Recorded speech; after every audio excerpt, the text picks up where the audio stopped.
پاک بھارت جنگ اور ایران اسرائیل جنگ، ان دونوں جنگوں کا دوسرا فیز شروع ہونے والا ہے۔ یہ معاملہ کیا ہے اور یہ کب شروع ہو سکتا ہے؟ اور بہت سے کارگو جہاز ملٹری ساز و سامان لے کر مختلف ممالک میں اتر رہے ہیں، جس میں بھارت بھی شامل ہے، اسرائیل بھی شامل ہے، ایران بھی شامل ہے، اور یہ خبریں بھی ہیں کہ چائنا کے بھی کچھ کارگو جہاز ملٹری ساز و سامان لے کر پاکستان میں اترے ہیں۔ یہ سارا معاملہ کیا ہے اور آگے کیا ہونے جا رہا ہے؟ عامر رضا میرے ساتھ موجود ہیں۔ جی عامر بھائی، یہ کچھ خبریں کچھ دن سے سوشل میڈیا پر زیر گردش ہے کہ یہ دونوں جنگیں جو ہوئیں رک بھی گئیں، لیکن ان دونوں جنگوں کا ایک خوفناک اور تباہ کن فیز 2 شروع ہونے والا ہے۔ کیا اس حوالے سے ہمارے ناظرین کو ذرا بتائیے۔ اس حوالے سے میں بتانا چاہتا ہوں کہ علامہ اقبال نے تو بہت عرصہ پہلے کہہ دیا تھا کہ آگ ہے اولاد ابراہیم ہے نمرود ہے، کیا کسی کو پھر کسی کا امتحان مقصود ہے، اور یہ امتحان جو ہے شروع ہوا چاہتا ہے۔ یاد رکھیے گا، یہ آگ ہے گولہ برود کی، یہ پھر بھڑکنے والی ہے اور بھڑکے گی۔ اس کی وجہ یہ ہے کہ اسرائیل جو ہے وہ اپنے زخم چاٹ رہا ہے ایران کے ہاتھوں، بھارت اپنے زخم چاٹ رہا ہے پاکستان کے ہاتھوں، اور امریکہ جو ہے ان دونوں کا اس وقت گاڈ فادر بنا پڑتا ہے۔ بالکل۔ اور اس لیے جو آپ نے ذکر کیا شروع میں کہ کچھ امریکی جہاز جو ہیں کارگو ملٹری کارگو جہاز جو ہیں وہ اسرائیل اور پھر اسرائیل سے بھارت میں اترتے دیکھے گئے ہیں، یعنی کچھ ایسی ٹیکنالوجیز جس کا شاید امریکہ کو یہ خیال ہے کہ وہ ٹیکنالوجی ملنے کے بعد جو ہے وہ بہتر پرفارم کرے گا بھارت، اور اسرائیل کو بھی مضبوط کرے گا ایران کے خلاف۔ جو اس کا آئرن ڈوم تھا وہ تو ناکام ہوا، اس کو تو مار گرایا ایران نے، اور ایران نے توڑ کر میزائل تل ابیب کے اندر بالکل نیتن یاہو کے گھر میں گھس کر مارا اس کو۔ بالکل۔ اور وہ موجود تو نہیں تھا، وہ تو چھپا ہوا تھا کہیں چوہے کی طرح کسی بل کے اندر، لیکن وہاں مار دیا۔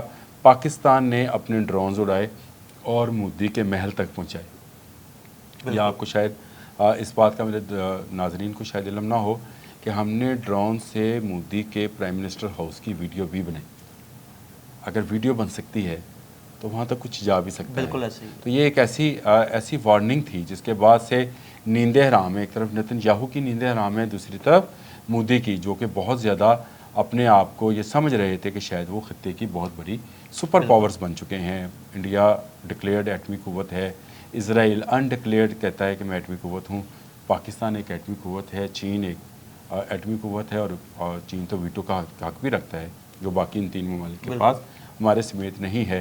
تو اس وقت پاکستان اگر دیکھا جائے تو اسٹریٹجیکلی زیادہ مضبوط ملک نظر آتا ہے، کیونکہ بھارت نے خود چین کو ہمارے زیادہ قریب کر دیا۔ مودی کی پالیسیز ایسی تھیں کہ اس نے ایک طرف چین سے پنگا لیا، دوسری طرف اس نے تبت کے معاملے پہ میں بات کر رہا ہوں، دوسری طرف اس نے پاکستان کو چھیڑ دیا۔ تو چین اور پاکستان کو زیادہ قریب کرنے میں میرا خیال ہے امریکہ سے بھی زیادہ جو کردار ادا کیا ہے، یا کسی بھی سیاسی لیڈر کی بجائے اگر یہ کہا جائے کہ بھارت نے کیا ہے تو وہ نہیں ہوگا۔ اب آ جائیں کارگو جہاز کی طرف، جو کہ گولہ برود اور نئی ٹیکنالوجیز لے کر مختلف ممالک میں لینڈ کر رہے ہیں۔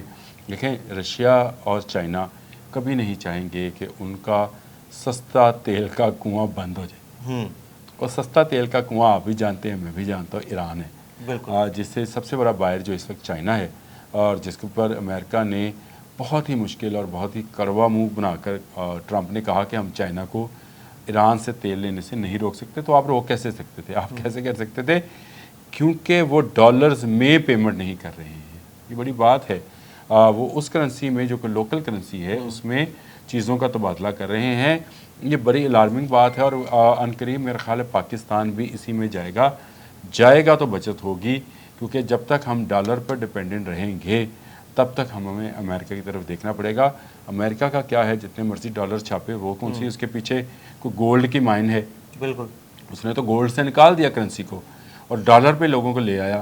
تو میرا خیال یہ ہے کہ یہ جو کارگو جہاز اتر رہے ہیں ان میں وہ ٹیکنالوجیز ہیں جو آنے والے وقت میں جنگوں میں استعمال ہوگی، اور جیسے کہا جاتا ہے کہ تیسری عالمی جنگ جو ہے پانیوں پر لڑی جائے گی۔ کون سے پانیوں پر لڑی جائے گی؟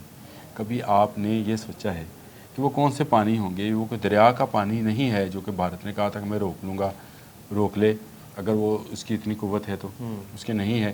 تو یہ سمندروں میں لڑی جانی ہے، اور کون سے سمندر ہوں گے؟